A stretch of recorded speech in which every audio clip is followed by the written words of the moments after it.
हरे कृष्णा ओम अज्ञानतिमिरान्धस्य ज्ञानाञ्जनशलाकया चक्षुरुन्मिलितं येन तस्मै श्रीगुरुवे नमः। श्रीचैतन्यमनोभीष्टं स्थापितं येन भूतले स्वयं रूपः कदा मह्यं ददाति स्वपदान्तिकं। वन्देऽहं श्रीगुरु श्रीयुतपदकमलं श्रीगुरून् वैष्णवांश्च। जय श्री कृष्ण चैतन्य प्रभु नित्यानंद श्री अद्वैत गदाधर शिवासादि गौर भक्तवृंद। हरे कृष्ण कृष्ण कृष्ण हरे हरे, हरे राम राम राम हरे हरे। आज दिवाली के एक दिन पहले यानी छोटी दिवाली है। सब जगह बहुत पटाखे पटाखे पटाखे, तो आवाज़ अच्छी नहीं होगी जो भी रिकॉर्डिंग हो रही है। परंतु चूंकि मैं यात्रा पे जा रही हूँ 26 तारीख को, तो अभी बहुत मुश्किल है रिकॉर्डिंग करना, तो इसलिए सोच रही हूँ कि थोड़ा सा जितना हो जाए। तो जो भी डिस्टर्बेंस हो उसको आप क्षमा करिए और बर्दाश्त करिए। चैतन्य चैतामृत जो हमने किया था उसके आगे हम करेंगे। हमने आदि लीला का अध्याय 3 और श्लोक संख्या 29 तक किया था। कैसे चैतन्य महाप्रभु ने अर्थात कृष्ण ने निश्चय किया कि उन्हें आना है यहाँ पे जीवों को प्रेम भक्ति सिखाने के लिए। तो अब वे नवद्वीप में प्रकट हो गए हैं और उनकी तुलना एक सिंह से की जा रही है। सिंह यानी लायन, शेर से। से सिंह वसुक जीवन जीवेर हृदय कंदरे कलमश द्विरद नाशे जहार हुंकारे। वह सिंह प्रत्येक जीव के हृदय में के भीतर आसीन होए, इस प्रकार वे अपनी गर्जना से मनुष्य के हाथी जैसे पापों को दूर करें। तो चैतन्य महाप्रभु के बारे में कृष्णदास कविराज कह रहे हैं, जो लिख रहे हैं इस पुस्तक को चैतन्य चरितामृत, कि हमारे हृदय के भीतर वो आसीन हो जाए, विराजमान हो जाए और हमारे पापों को दूर करें अपनी गर्जना से, अपनी आवाज से। बहुत शेर बहुत जोर से दहाड़ता है, तो वैसे ही दहाड़े चैतन्य महाप्रभु और हमारे जो कलमश हैं, हमारे जो पाप हैं, उनको वो नष्ट कर दें, पापों को दूर भगा दें। शेर के डर से सब दूर भाग जाते हैं, तो चैतन्य महाप्रभु के आवाज से, हुंकार से पाप दूर भाग जाएंगे। पर इसके लिए क्या करना होगा? चैतन्य महाप्रभु को हमारे हृदय में बैठाना होगा, यानी कि उनकी भक्ति करनी होगी। साधारण रूप से आप गौर निताई को अपने घर में आराम से ला के रख सकते हैं, जितनी संभव है उतनी सेवा कर सकते हैं, और हरे कृष्ण महामंत्र का जप तो करना ही चाहिए, वो उनकी आज्ञा है। तो इस प्रकार भगवान कृपा करना शुरू कर देंगे, धीरे धीरे धीरे धीरे कृपा होती जाएगी। प्रारंभिक लीलाओं में चैतन्य महाप्रभु का नाम था विश्वंभर। विश्वंभर का अर्थ होता है जो भक्ति रूपी अमृत से सबको डुबो देते हैं, सारे संसार को सराबोर कर देते हैं। भक्ति रसे भरिलो धरिलो भूतग्राम। विश्वंभर का अर्थ होता है जो विश्व का पालन करते हैं। ये तो शाब्दिक अर्थ हुआ, लेकिन विश्व का पालन करने के साथ साथ चैतन्य महाप्रभु सबको भक्ति के रस में डुबाते थे। इसीलिए उनको ऐसा कहा जा रहा है कि भक्ति रस रूपी अमृत से सबको सराबोर कर देते थे। सराबोर यानी बहुत ज्यादा डुबा देना।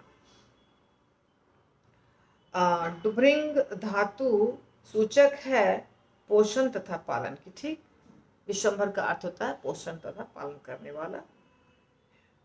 चैतन्य महाप्रभु ईश प्रेम का वितरण करके सबका पालन पोषण करते थे। चैतन्य महाप्रभु कृपालु थे, महावदान्याय अवतार, भगवान के ऐसे अवतार। अवतार का अर्थ ये नहीं है कि उनसे कोई विस्तार प्रकट हुआ है कृष्ण से, नहीं, अवतरित हुए हैं, अपने धाम से यहाँ उतरे हैं, इसलिए उनका नाम है, उनको अवतार कहा जाता है। जो भी अवतरित होते हैं, चाहे वो शिरोदक्षाय विष्णु के अवतार हो या स्वयं कृष्ण आते हों, सबको ऐसे पुकारा जाता है। अपनी बाद की लीलाओं में वे भगवान श्री कृष्ण चैतन्य के नाम से विख्यात हुए। वे भगवान श्री कृष्ण के नाम तथा महिमा के बारे में शिक्षा देकर सारे संसार को आशीर्वाद देते हैं। तो चैतन्य महाप्रभु 24 वर्ष के उम्र में संन्यास दीक्षा ले लिए थे। बहुत कम उम्र में सन्यासी बन गए थे चैतन्य महाप्रभु, और सबको भक्ति कृष्ण प्रेम रूपी शिक्षा देते थे और बांटते थे। बिना योग्यता देखे ही सबको बांटते थे। उनको कलयुग के लिए अवतार जानकर ही गर्ग मुनि ने कृष्ण के नामकरण संस्कार के समय उनके आविर्भाव की भविष्यवाणी कर दी थी। जब भगवान कृष्ण का जन्म हुआ था तो गर्ग मुनि उनके गोकुल में, कृष्ण तो जन्मे मथुरा में पर आ गए गोकुल, कंस के डर से वसुदेव जी उनको रख के गए गोकुल। तो चुपचाप धीरे धीरे उनका सब वहाँ पे संस्कार हुआ, भगवान कृष्ण और बलराम दोनों का। तो भविष्यवाणी की गई। गर्ग मुनि जो थे उन्होंने भविष्यवाणी की, उन्होंने संस्कार किया और उन्होंने भविष्यवाणी की कि ये कलयुग में अवतरित होंगे, आविर्भाव होगा इनका। चैतन्य महाप्रभु जो आने वाले हैं ना, वो ये भविष्यवाणी कर दिए थे गर्ग मुनि। तभी 5000 से ज्यादा साल हो गए। जब यह बालक विभिन्न युगों में प्रकट होगा तो उसके अन्य 3 रंग होंगे, श्वेत, लाल और पीत। इस समय यह दिव्य श्याम रंग में प्रकट हुआ है। ये श्रीमद् भागवतम का श्लोक है।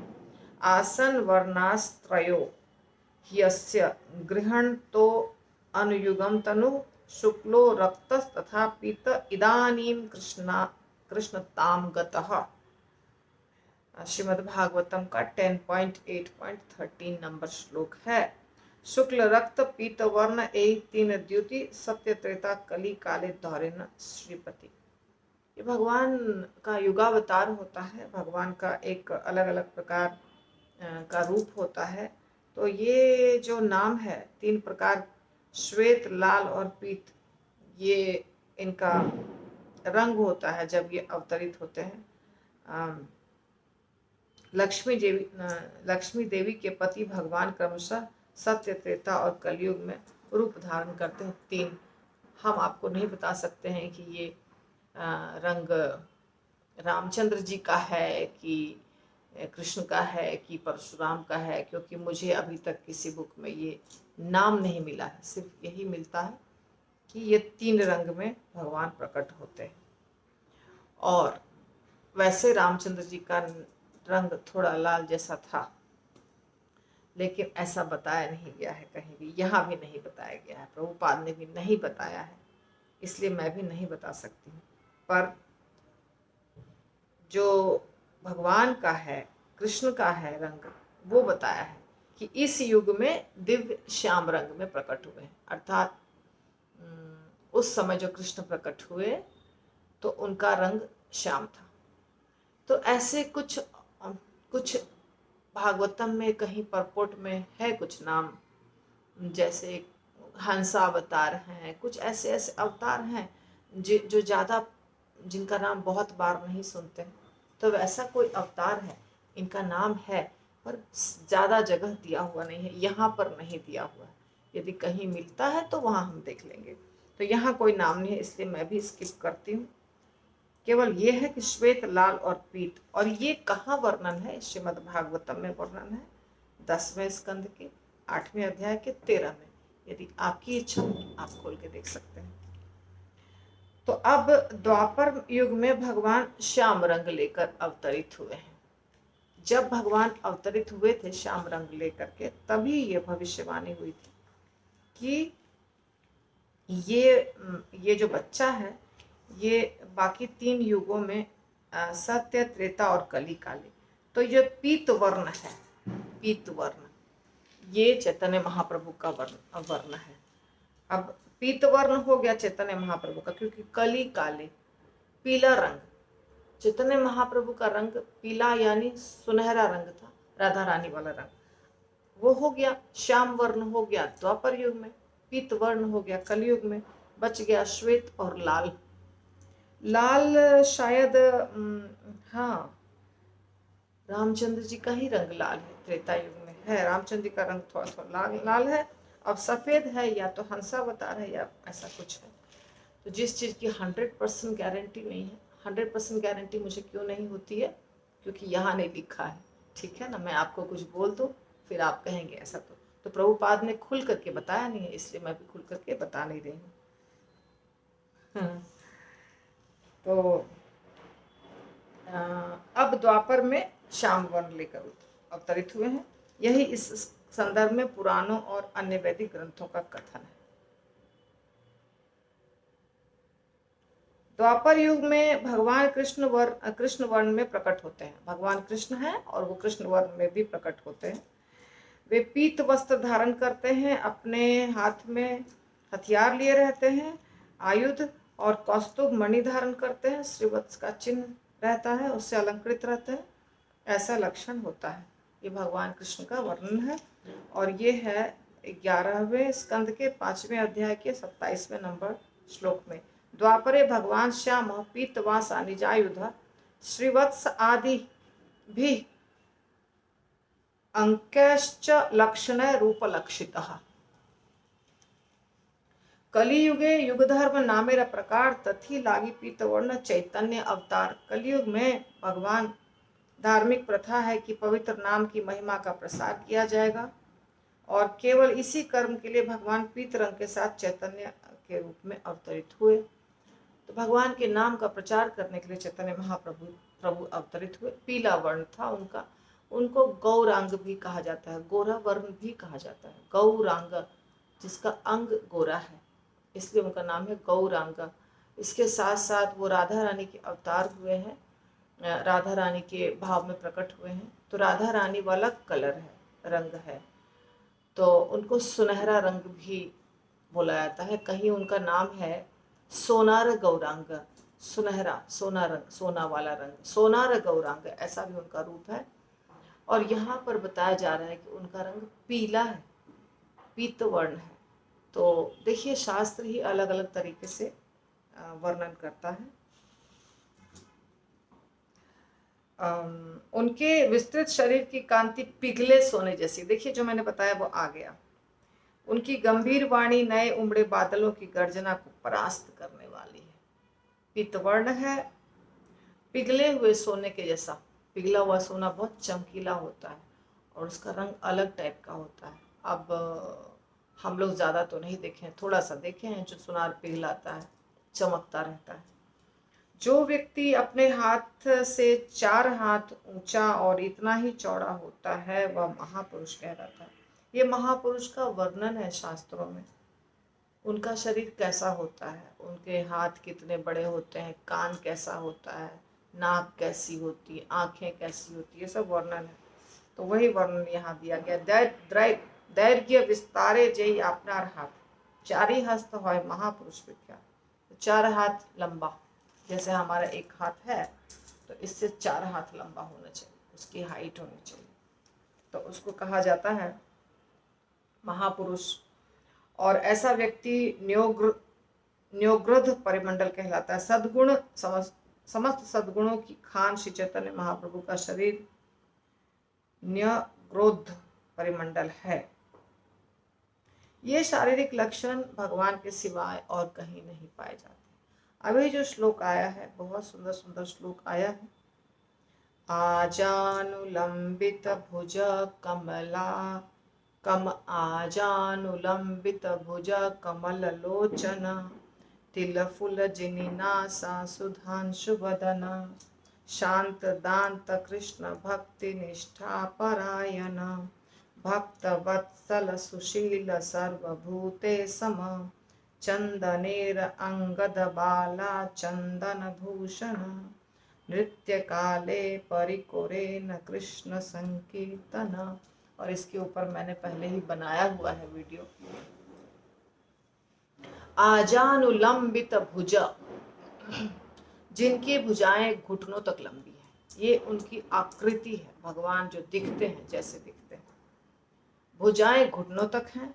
आजानुलंबित भुज कमल लोचन, आंखें कमल के पंखुड़ियों जैसी है, कमल के फूल जैसी है।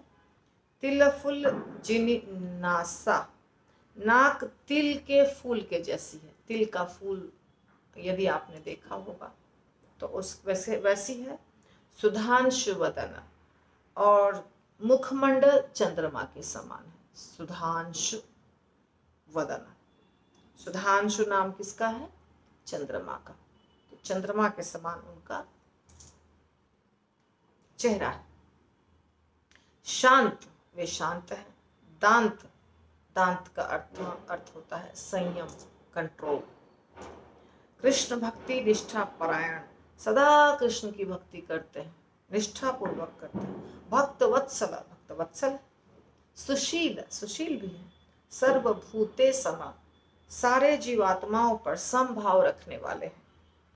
चंदनेर अंगद बाला, वे चंदन के बने कंगन और अनंता से विभूषित है। चंदन भूषण, वे चंदन का लेप किए रहते हैं। श्री कृष्ण संकीर्तन, नृत्य काले पोरी कोरेना कृष्ण संकीर्तना, श्री कृष्ण संकीर्तन में नाचने के उद्देश्य से ही वे आभूषण धारण करते हैं, आभूषण पहने रहते हैं। चैतन्य महाप्रभु पूरे शरीर में आभूषण पहनते थे और नृत्य करते थे।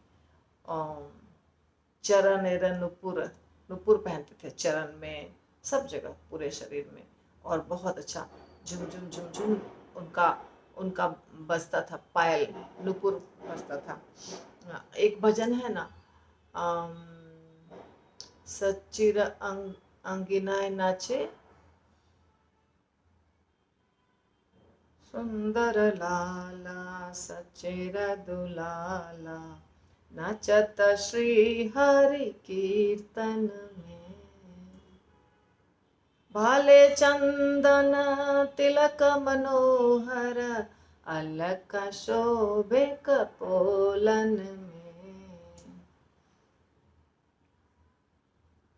उसमें ये है, नाचे रुनु झुनु चरणन में, नूपुर रुनु झुनु चरणन में। तो नूपुर पहनते थे चैतन्य महाप्रभु और नृत्य करते थे। श्री चैतन्य के इन सारे गुणों को लिपिबद्ध करते हुए मुनि वैशंपायन ने विष्णु सहस्त्र नाम में उनका नाम सम्मिलित कर दिया है। तो विष्णु सहस्त्र नाम में भी चैतन्य महाप्रभु का नाम है। और आगे है कि श्री चैतन्य महाप्रभु की लीला के दो विभाग हैं, आदि लीला और शेष लीला। इन दोनों लीलाओं में उनके चार चार नाम हैं। सुवर्ण वनर्ष, सुवर्ण वनर्ष, पता नहीं सही है कि गलत। हे मांगो वरांगस चंदनांगो, संन्यास कृच्छमः शांतो, निष्ठा शांति परायण। अपनी आदि लीला में वे सुनहरे अंग वाले गृहस्थ के रूप में प्रकट होते हैं। उनके अंग प्रत्यंग सुंदर तथा उनका चंदन लेपित शरीर पिघले सोने जैसा लगता है। शेष लीला में वे संन्यास धारण करते हैं। वे संभाव और शांत रहते हैं। वे शांति तथा भक्ति के सर्वोच्च धाम है, क्योंकि वे निर्विशेषवादी अभक्तों को चुप कर देते हैं। तो भगवान में ऐसे गुण थे कि वो जो भी निर्विशेषवादी, मायावादी इत्यादि होते थे, उनको शांत करने के लिए उनके पास सारा काट था, सारा सिद्धांत था। उनके सामने किसी भी मायावादी को ताकत नहीं थी। आप जानते हैं प्रकाशानंद सरस्वती को कैसे उन्होंने चुप किया। सार्वभौम भट्टाचार्य, सार्वभौम भट्टाचार्य के दामाद थे शायद, उनको उन्होंने चुप किया। उसके बाद जो अहंकार हुआ था केशव कश्मीरी को, उनको उन्होंने उनके अहंकार का दमन किया। तो चैतन्य महाप्रभु प्रकांड पंडित थे बचपन से ही, निमाई। श्रीमद् भागवतम में बारंबार स्पष्टतया कहा गया कि कलयुग में धर्म का सार कृष्ण के पवित्र नाम का कीर्तन है। व्यक्त कोरी भागवते कहे बार बार, कलयुग धर्म नाम संकीर्तन सार। कलयुग में सबसे ज्यादा जो उद्धार होने का साधन है वो है हरे कृष्ण महामंत्र का जप या नाम संकीर्तन। हे राजन, इस प्रकार द्वापर युग में लोगों ने ब्रह्मांड के स्वामी की पूजा की। वे कलयुग में भी भगवान की पूजा शास्त्रोक्त विधियों से करते हैं। कृपा करके मुझसे सुनिए। ये भागवतम का श्लोक है। इति द्वापर उर्वीश स्तुवन्ति जगदीश्वरम नाना तंत्र विधानेन कलावपि यथा शृणु। और ये जो श्लोक आ रहा है ये बहुत पॉपुलर श्लोक है श्रीमद् भागवतम का। कृष्ण वर्णम त्विषा कृष्णम सांगोपांगास्त्र पार्षदम यज्ञ संकीर्तन प्राय यजंती ही सुमेधश। कृष्ण वर्णम त्विषा कृष्णम, कृष्ण वर्णम त्विषा कृष्णम। यहाँ पर कृष्ण वर्णम का मतलब कृष्ण वाला रंग है, ऐसा नहीं है। कृष्ण वर्णम, कृष्ण का वर्णन करते हैं। ये जो रूप है चैतन्य महाप्रभु का, वो क्या करेगा?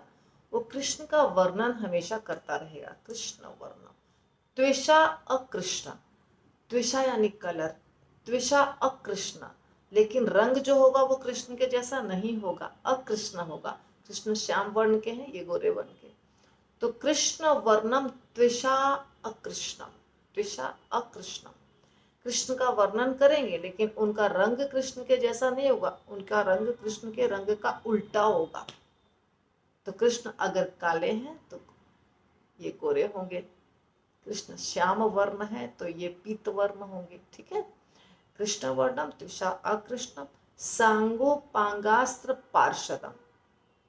और उनका जो अस्त्र है, जो भी समझिए, वो है उनके पार्षद, उनके साथ के जो सहयोगी, अर्थात नित्यानंद प्रभु, गदाधर पंडित और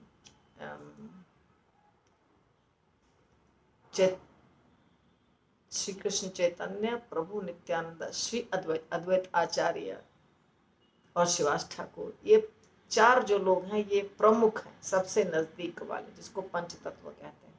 इसके साथ साथ और बहुत सारे भक्त हैं जो उनके साथ रहते थे।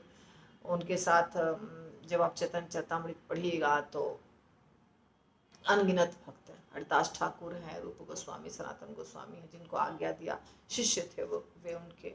फिर आप जानते हैं जगन्नाथपुरी में उनके पर्सनल सेक्रेटरी जगदानंद पंडित, मुकुंद, ऐसे अलग अलग भक्त हुआ करते थे। तो पार्षद उनके हर समय सांगो पांगास्त्र पार्षदम यज्ञ संकीर्तन प्राय यजंती ही सुमेधशा। हर समय संकीर्तन करते रहेंगे और उनकी भक्ति, उनकी पूजा कौन करेंगे?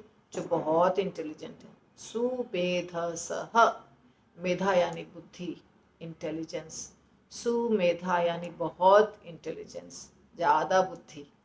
तो जो सुमेधस है वो उनकी भक्ति करते हैं। अर्थात चैतन्य महाप्रभु को कौन पूजता है? High class intelligent class people, सब लोग नहीं।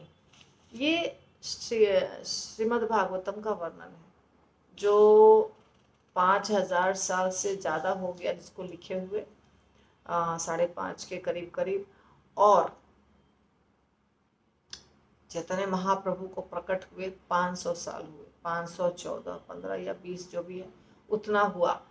तो श्रीमद् भागवतम जो व्यासदेव जी ने लिखा तभी लिख दिया था कि ऐसा कलयुग में होने वाला है। तो चैतन्य महाप्रभु के बारे में भविष्यवाणी पहले ही की गई है कि ये अवतरित होने वाले हैं, ये कृष्ण ही हैं, ये कोई और नहीं है। और यहाँ पर क्या बताया जा रहा है कि वो कृष्ण का वर्णन करेंगे, उनका रंग कृष्ण के जैसा नहीं होगा, उनके अस्त्र शस्त्र उनके पार्षद होंगे, वो हर समय संकीर्तन यज्ञ करेंगे और उनकी पूजा भक्ति समाज के बुद्धिमान व्यक्ति, जो बुद्धिमान वर्ग के व्यक्ति हैं, वो करेंगे।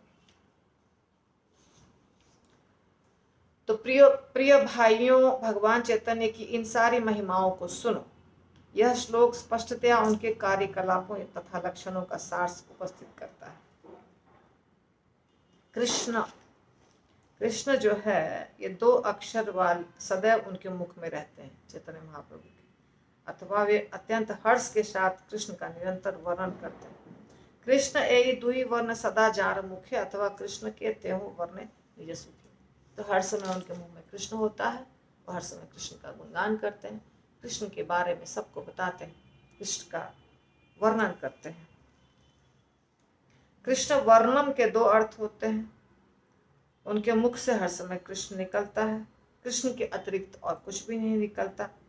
और यदि कोई श्याम वर्ण कर वाला कहने का प्रयास करता है तो अगला, तो ये जो मैंने बताया वही वर्णन है, वही वर्णन है। उनके श्लोक के बारे में बताया जा रहा है कि कैसे चैतन्य महाप्रभु ही है वो, जो 11वें स्कंध में श्रीमद् भागवतम में ये श्लोक बताया गया है, वो चैतन्य महाप्रभु के ही बारे में बताया गया है, इसके अतिरिक्त और कोई नहीं है। उनके शरीर की कांति निश्चित रूप से श्याम नहीं है, वे श्याम नहीं है, अर्थात उनका रंग पीला है। कलयुग के पवित्र नाम के संकीर्तन यज्ञ द्वारा विद्वान लोग उनकी भक्ति करते हैं। श्रीमती राधा रानी की भावनाओं के उफान के कारण वे अब अकृष्ण हैं। वे उन परमहंसों के एकमात्र आराध्य देव हैं जिन्होंने चतुर्थ आश्रम की सर्वोच्च अवस्था प्राप्त कर ली। ऐसे भगवान चैतन्य हम पर कृपा करें। तो चैतन्य महाप्रभु राधा रानी के भाव में आए थे, ये बताया जा रहा है। और किनके आराध्य हैं? परमहंसों के। जैसे यहाँ बताया गया, श्रीमद् भागवतम बताया गया कि जो सुमेधसा है वो उनकी पूजा करते हैं, यजंती यानी उनकी पूजा करते हैं।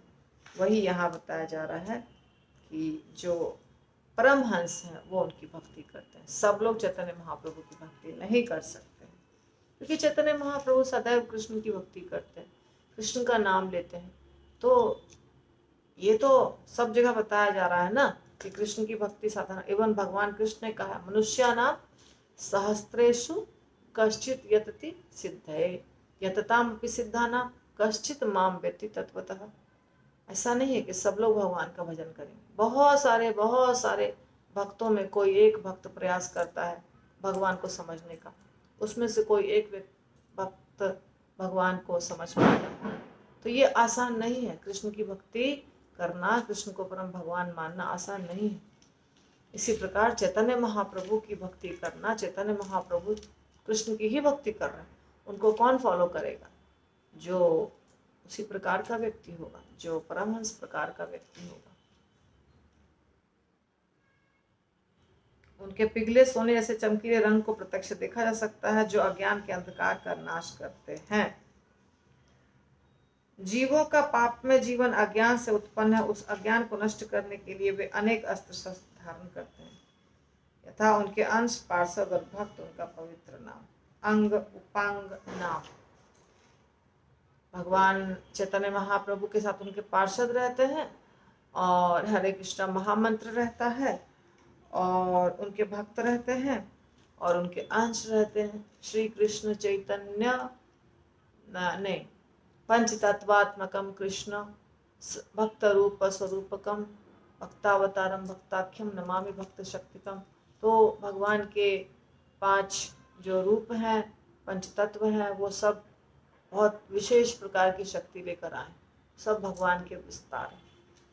इसके साथ साथ हरे कृष्णा गोलोकेरा प्रेम धन हरि नाम संकीर्तन, गोलोक का प्रेम धन लेकर आए, हरि नाम संकीर्तन जो है, सब तैयारी के साथ आए हैं भगवान पापी को, हमारे ऐसे पापियों का उद्धार करने के लिए। भक्ति विरोधी कर्म धर्म व अधर्म ताहार कलमश नाम से ही महत्तम। सबसे बड़ा अज्ञान उन धार्मिक या अधार्मिक कार्यकलापों से युक्त जो भक्ति के विरोधी होते हैं, वे कलमश अर्थात पाप कहलाते हैं। पाप किसको कहते हैं? जो भगवान की भक्ति के विरुद्ध कार्य होता है वो सब पाप है, सब पाप है।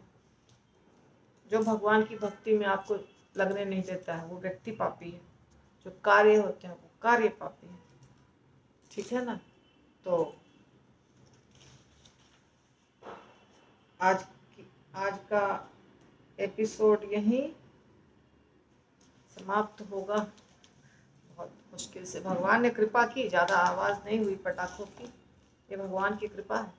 चैतन्य महाप्रभु की जय, चैतन्य चरितामृत ग्रंथ की जय, श्रील प्रभुपाद की जय, सारे आचार्य गणों की जय, वर्तमान आचार्य गण, पूर्ववर्ती आचार्य गण, गुरु परंपरा की जय। हरि बोल।